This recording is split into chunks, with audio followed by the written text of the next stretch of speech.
Let's see. We have Gullapalli in Illinois. I'm not sure if I pronounced your name right. Yeah, Hi. you got that right. All right. What would you like to talk about today? I wanted to talk about why the idea of God is so important. Whether it like God actually exists or not is completely irrelevant, but I think it's extremely important for the idea to exist. So, okay, so you don't care whether or not the God exists. You think that the idea is important. Yeah, only because if you guys already read the book Sapien, he specifically mentions about how it is important to create a layer of friction around the real world.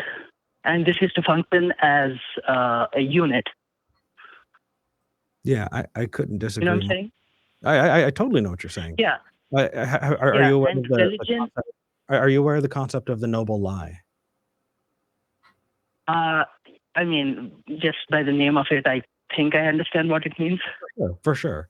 The idea that we can make a decision for other people because they're either too dumb or, you know, too brainwashed or whatever to understand those concepts on their own. So we need to herd them like sheep.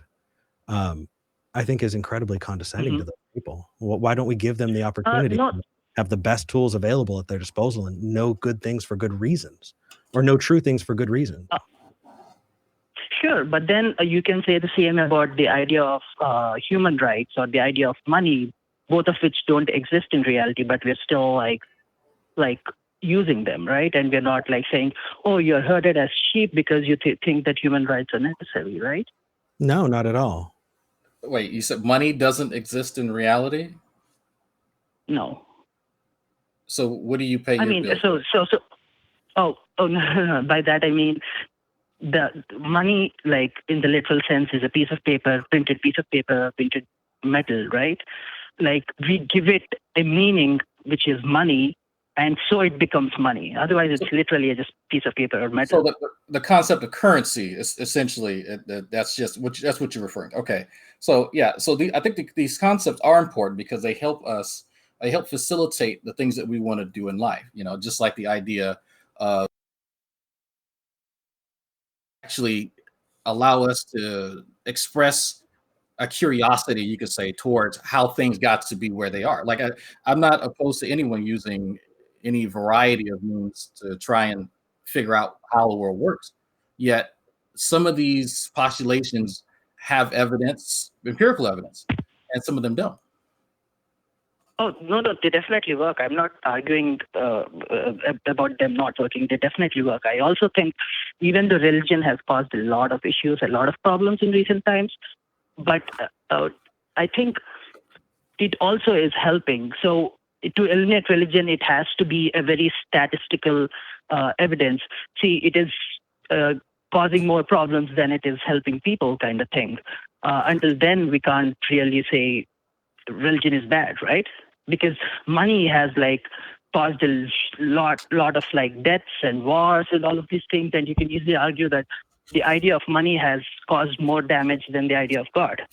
I'm not sure how you make that argument. I'm not sure if you could have a body count, you know, how many people have died because of owing a debt, or how many people have died because of religion. I don't think that's a valid criteria to try and judge, because religion, as I see it, is just a tool. People can use it for good. They can use it for evil. Money, however, isn't the cause necessarily of why people die or get killed. It's the greed that is actual cause, right? Money, it just played a role in facilitating the greed. Yeah, exactly. Same with religion, right? It either facilitates the greed because you can use it to control people, or you can use it to do good. So it is only as good or bad as any other imaginary concept out there, right? No. Why is that? No, because inherent in the concept of money, you don't have people disowning their children because they're gay. So no. I think that is drastically simplistic, and I think that is incredibly dangerous to equivocate. Money is something that, I mean, we can talk about the history of money. We can talk about what money does as a concept. Money is a stand-in for, us being able to buy and sell, trade different products for different things, right? What is God a stand-in for? Mhm. What are we using God for? So that's the advantage of the whole idea of God, because it's so fluid. No, that's you know, that is not an advantage. That is a serious setback. Wow, I just could not get those words out. Couldn't you see that is an incredible setback? Right? Can you close your eyes and change how much a dollar is worth? No, we all are subject to some very, very strict guidelines, and we are subject to inflation. We're subject to the economy. Now, let's compare that to a radically conservative household that has their own view of God, one that empowers the parents to beat their children, right? One that empowers them to vote for and push through laws that lift them up and give special privilege to Christians. How is that different? No, I completely agree that it does have like disadvantages depending on how you use it. So I do have an issue with religion in terms of like its lack of fluidity, like the sense of dogma that is in it. There is a problem with it, but it is also important to like bring people together, because there's no other idea that has brought people together more than religion has. The second thing you can think of is maybe the idea of a nation, which is also imaginary. So hold on. So in history, you're saying the concept of God has never brought more people together, and that's why it's useful. Is that correct? Yeah, just for survival, because humans as a species does that make it a good thing? because they could work in groups. Mm-hmm. I think the creation of societies, like people started congregating before they started formalizing any religion. Like we can go look back at ancient Sumerians, and we can see that their culture did revolve around deities. But far, far, far before that first known civilization, people were congregating and working with one another in tandem. So the idea of this unspoken social contract has persisted long before or informal religions. No, I completely agree with that. But the size of the groups has increased considerably with the invention of religion. Based on what? Like based on like an imaginary or non-imaginary character.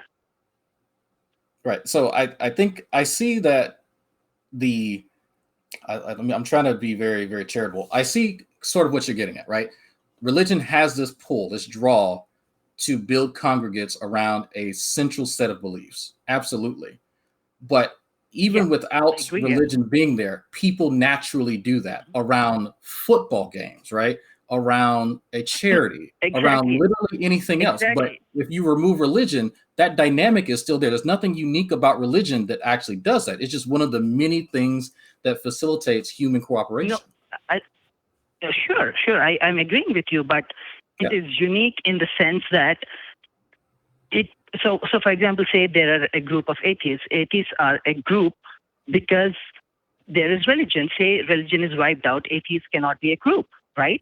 But religion as a group is complete. We're absolutely fine with that. I'm sorry? We're absolutely no. I'm not saying there's nothing wrong with that. I'm not saying there's anything wrong. I'm just saying. I'm just saying. I get it. Do you think that community is part and parcel? So the uniqueness somehow. But the uniqueness of religion. Yeah, the uniqueness is that it provides solutions to all problems. Does it provide real solutions? Probably not. But it does provide at least imaginary solutions, which brings people together. And there is no other group that does that. I mean, this is interesting. I honestly, you can make the same case for racism. It's just because something brings people together does not mean it is good or useful. Just because I entirely disagree. Now, am I saying that religion isn't a thing? No, of course. We're talking about religion. That's what this entire show is about. But let's apply your view, right? What action do we take with your viewpoint? Would we, let's say, want to convince the world that God exists because of the use that you see in it? Do you think that we're making the world a worse place by standing up against it? Like, what What's your point in calling? So my point is okay. So my point is just that if we do eliminate the idea of God, I think we would probably have to invent another idea that is equally not real for people to come together. Otherwise, people will just like fall apart as individuals. So we need these fictional or probably fictional ideas to like come together. Otherwise, we will not be together as groups. Really? So have people come together before the advent of religion? Yes or no? In smaller groups, sure. So people have never congregated in large. So when you say a smaller group, what numbers are we talking about? So this is from me reading the book called *Sapiens*. So I'm going off of it. If you guys have read it, you should probably know that even animals like work together in groups, right? That doesn't answer my question. Groups are. I'm sorry? That does not answer my question. Like you're saying small and large, those are relative terms. Can I have an actual idea of the scope of large and small?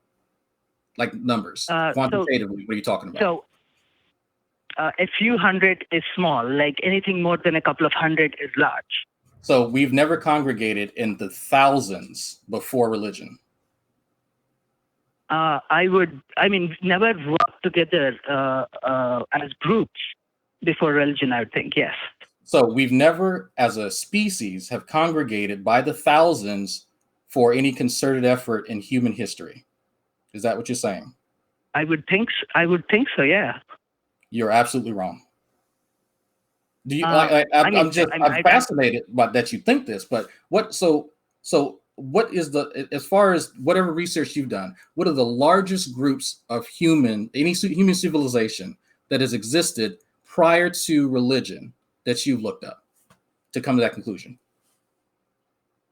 This is just like this is only one book I read, so I could only like mention that. But if you guys have counter evidence, I'm more than happy to receive it. I'm not saying, oh, this is it, and I'll never change my mind. I'm just open to like whatever you guys have to say. Sure. Right. Yeah, I think that. Go ahead, Eric. Oh, if you want to finish your thought, go ahead. I mean, I find this interesting that you've stated this, but you've not actually presented any evidence. So for me to come to your conclusion, I would have to find some type of archaeology study or something like that showed the human population density of a particular area, right? And then look into their cultural practices to see, well, okay, were they religious, were they not religious, and then possibly draw that conclusion. But it just sounds like you've postulated this, but you've not actually found any physical, tangible evidence that would corroborate this particular conclusion. So currently, what we can look at is because we are way past so basically these ideas created around like the real world is what I'm talking about. And currently, animals I don't think have those ideas. So what is the biggest group of animals that have like actually congregated in the thousands and work together as a group? Is what we can actually look at, right? Ants. I mean, there's plenty of animals that congregate by the millions, literally every day with no religion. They have a concerted effort to propagate their species. You don't need religion to do that. Which animals? Wait. Which animals congregate by the million? Ants. They're technically insects, but you get the point. Yeah, I do get the point, but they have like a already like inbuilt structure inside of them, with the queen being like, the one that they have to serve and all of that. But without the inbuilt, and we're also social creatures. Built into us are mechanisms that encourage social behavior. Oh, for sure. That is why we have had like kings and queens and these hierarchies and all of that in place. I guess what I'm wondering is, what's the point? I mean, even if we granted, okay, no one's ever gathered in larger groups than religion, which I disagree with. I'm with Drag on this, but just for the sake of granting that, who cares? We did a lot of really bad things in the past. That doesn't mean it justifies us doing it in the future. I just think like, and I mean, I'm not even saying that religiosity is a problem. What I'm saying is you should have good reasons to believe the things that you believe. And if you don't have a good reason, then you should investigate that and find, what you can out about it. But arguing for the usefulness of religion, I don't know. It is definitely a viewpoint that just, I don't know, it feels condescending to people. I give them the tools. I think that we as a species would do just fine because we'd find a million other ways to congregate. We'd find a million other excuses to build communities that can be politically, that could be, we do it with music, we do it with, help me, Drag. What would I? Like people congregate around Pokemon cards. Like Right. there's just like there's literally anything that you can congregate around UFO sightings. That we don't actually need something false to drive us. We can use very, very real, very tangible, just the love for one another. National identity. I mean, fair enough, but I'm just saying my point still, I think, stands because all these Pokemon cards are like music or say a football game. All of this can get people together, but religion cuts through like a much larger number of people. And that is why I think it's important, but I completely get your point. Yeah. I mean, so you see, I understand what you're seeing. I do. I just think we could do without it. I don't think we're losing anything by doing without it. People would find excuses to be together. People would find good reasons to congregate and identify. And there are so many things that people implicitly put in the realm of religion that I think we really need to pull people out of. We really need to pull people out of the idea that community is something that only religion owns, that behaving in seemingly altruistic ways, being good to one another, is something that only religion has. And that's not true. I mean, that's why I brought up, I asked, how much research did you have done about human civilizations prior to religion? Because I know that they've congregated, that they've had to in order for us to be here, right? So we have an idea of where and how long ago these beliefs started, right? But we know that people existed prior to that. So it's not hard to surmise that there was something that drew them together, right? Because people congregate. There are people who congregate around, a bum in California pretending to be a philosopher. Like there's all types of reasons people congregate, but there's nothing really that unique about religion, except the fact that it's as pervasive as today. No, but there is no other idea that solves all problems with one solution, right?